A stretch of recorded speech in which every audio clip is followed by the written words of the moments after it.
अंधत्वावर मात करत ईश्वरीचा एलिफंटा ते गेटवे पोहोचण्याचा विक्रम। हा विक्रम करून जागतिक विक्रम करण्याचा मानस नागपूरची अंध जलतरणपटू ईश्वरी पांडे या 15 वर्षीय मुलीने व्यक्त केली आहे। ईश्वरीने एलिफंटा ते गेटवे ऑफ इंडिया हे सागरी अंतर विक्रमी वेळात शुक्रवार दिनांक 2 फेब्रुवारी रोजी पोहून पार केले। तिच्या या पराक्रमाची नोंद एशियन बुक ऑफ रेकॉर्ड मध्ये करण्यात आली आहे। या पराक्रमात प्रशिक्षक संजय बटवे यांच्या मार्गदर्शनाची तिला मोठी मदत लाभली। 15 वर्षाच्या ईश्वरीला आता जागतिक विक्रम करण्याचा ध्यास लागला आहे।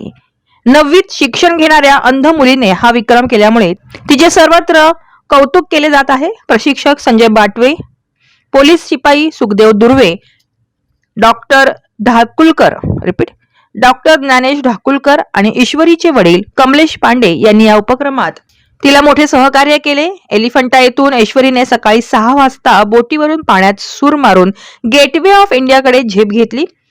दरम्यान ईश्वरी एका मिनिटाला 84 किमी या वेगाने पोहत होती।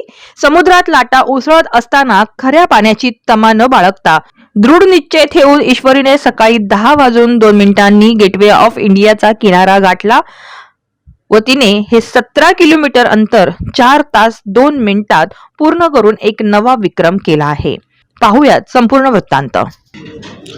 Shark aquatic sporting association Nagpur द्वारा भारतातील पहिल्या दिव्यांग कुमारी ईश्वरी कमलेश पांडे हिने Gateway Elephanta to Gateway of India हे 17 किलोमीटरचे अंतर आहे हे 4 तास 2 मिनिटांमध्ये पूर्ण करून एक नवा इतिहास हिने निर्माण केलेला आहे।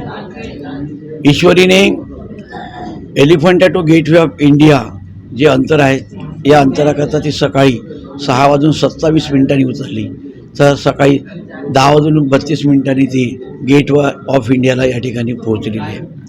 ईश्वरीला पोहोचताना अनेक प्रकारे खाऱ्या पाण्याची तमा न बाळगता तिने उंच लाटाशी सामना करून अशा प्रकारे यश संपादन केलेलं आहे। ईश्वरीला कोणत्या प्रकारचा दिशानिर्देश नाही, परंतु या ठिकाणी आवाजाच्या साह्याने आवाजाचा वेध घेत ईश्वरीने हे अंतर पूर्ण केलेलं आहे आणि ईश्वरीने भारतातून पहिली दिव्यांग दृष्टीहीन ठरलेली आहे आणि अशा प्रकारे या बालिकेने आपल्या मुंबईचंच नाही तर संपूर्ण भारताचं नाव तिने नावलौकिक केलेलं आहे। धन्यवाद। यानंतर ईश्वरीचं सेकंड जे गोल आहे भारत ते श्रीलंका ती राम सेतूवरून ती पोहणार पुढच्या वर्षी। याच्याकरता आम्ही आता इथून गेल्यानंतर ज्या काही कागदपत्री जे हे आहे ते पूर्ण करू आणि नंतर ईश्वरीची तयारी चालू होईल आणि आम्हाला निश्चित आहे की ईश्वरीने आम्ही जे नागपूरहून मुंबईला जे आलो आम्हाला वाटलं की ईश्वरीला एवढं पोहण्याकरता 6 घंटे लागेल, परंतु आम्हाला या ठिकाणी सागराने खूप साथ दिली आणि ईश्वरीने 4 तास 2 मिनिटांमध्येच हे अंतर पूर्ण केलं।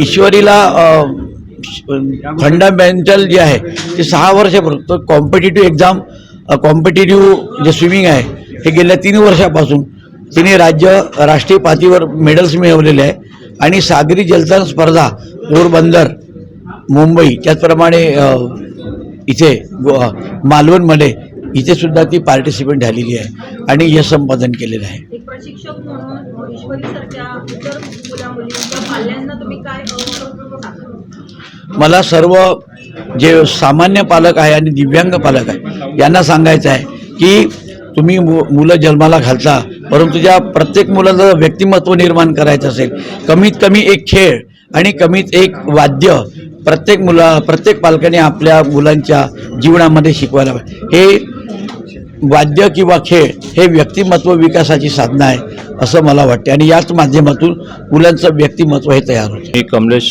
पांडे, माझी मुलगी ईश्वरी कमलेश पांडे माझ्या हिच्या बरोबरचा एक मुलगा आहे, तो मुलगा पण स्विमिंग करते. अगोदर त्याला मी स्विमिंगमध्ये टाकलं, नंतर हे पण माझ्या नेहमी रोज मागे लागायचे की मला पण पप्पा स्विमिंग करायचं. मग मी हिला फक्त एक खेळण्याच्या हिशोबाने मी तिला स्विमिंगसाठी नेलं. हिला स्विमिंग म्हणजे काय होते, काय पाण्यामध्ये उतरावं लागते, स्विमिंग पोहावं लागते, हिला काही आयडिया नव्हती. फक्त एक हिला काहीतरी बा स्विमिंग म्हणते म्हणून हिची एक आवड म्हणत आहे म्हणून हिला नेलं. पण हे हिने त्रास दिला नाही आणि हे स्विमिंग ही शिकली. आणि त्यानंतर मला असं वाटायला लागलं का बा मग स्विमिंग हे जर करत आहे तर का नाही हिला समोर न्यावं. तिची इच्छा पूर्ण समोर नाही. मला अजून हे बाकी लोक जे सर स्ट्रोक सांगत होते ते मला हे स्ट्रोक शिकायचं आहे. तिला ते स्ट्रोक म्हणजे काही समजत नव्हतं, फक्त ऐकत होती, तर ते मला शिकायचं आहे. तिची ही जिद्द म्हणून मग ते बाटवे सरांकडे मी टाकलं. त्यांना बाटवे सर भेटले. बाटवे सरांनी मग स्वतः पाण्यात उतरून तिला शिकवलं. मी बाकी सर्वांना इतकं सांगू शकतो की बा मुलं दिव्यांग आहे, त्या मुलांकडे प्रॉपरली तुम्ही लक्ष दिलं, थोडं हे लक्ष दिलं, त्या मुलांचा चांगल्या पद्धतीने विकास होऊन ते मुलं नॉर्मल व्यक्तीसारखे पण जीवन जगू शकतात. बघा, कुणी दिव्यांग आहे म्हणून ते पाठीमागे राहील असं नाही आहे. दिव्यांग मुलं पण नॉर्मल व्यक्तीच्या पेक्षा चांगलं काम करू शकतात, फक्त प्रॉपरली त्यांच्या आईवडिलांनी आणि समाजाने जे बरोबर त्याच्याकडे लक्ष दिलं तर ते मुलं समोर जाऊ शकतात. फक्त त्यांना एक मार्ग दाखवण्याची गरज आहे. एक चांगला मार्ग, एक चांगला स्पोर्टमध्ये म्हणा, अजून कोणत्या याच्यामध्ये त्यांना ज्याच्यामध्ये आवड आहे त्यामध्ये जर बरोबर आहे, पालकांनी त्याकडे लक्ष दिलं आणि त्या मुलांच्या बरोबर त्यामध्ये विकास होत गेला तर ते मुलं समोर नॉर्मल व्यक्तीसारखे जीवन जगू शकतील, काम करू शकतील. माझे पूर्ण नाव ईश्वरी कमलेश पांडे आहे. मी रोज सकाळी अंबाझरी तलावामध्ये 5 ते 6 तास प्रॅक्टिस करायची आणि मला अभियान करताना खूप छान वाटलं. आणि माझ्या मनात असे विचार आले का सगळ्यांनी हे अभियान पूर्ण पार करायचं आणि माझ्या भविष्यात जेवढेही मोठे मोठे इव्हेंट होणार आहे त्या इव्हेंटमध्ये मला सहभागी व्हायचं आहे आणि पुढे ज्या इंटरनॅशनल स्पर्धा होणार आहे त्याच्यातही मला सहभागी व्हायचं आहे. आपण पण आपल्या आवडत्या खेळामध्ये सहभागी व्हा आणि आपल्या खेळामध्ये सातत्य ठेवा. एक दिवस आपल्या गळ्यात यशाची माळ नक्की पडेल. हे अभियान पार करताना तुला काय अडचणी आल्या? नाही, हे अभियान पार करताना मला काही अडचणी नाही आल्या.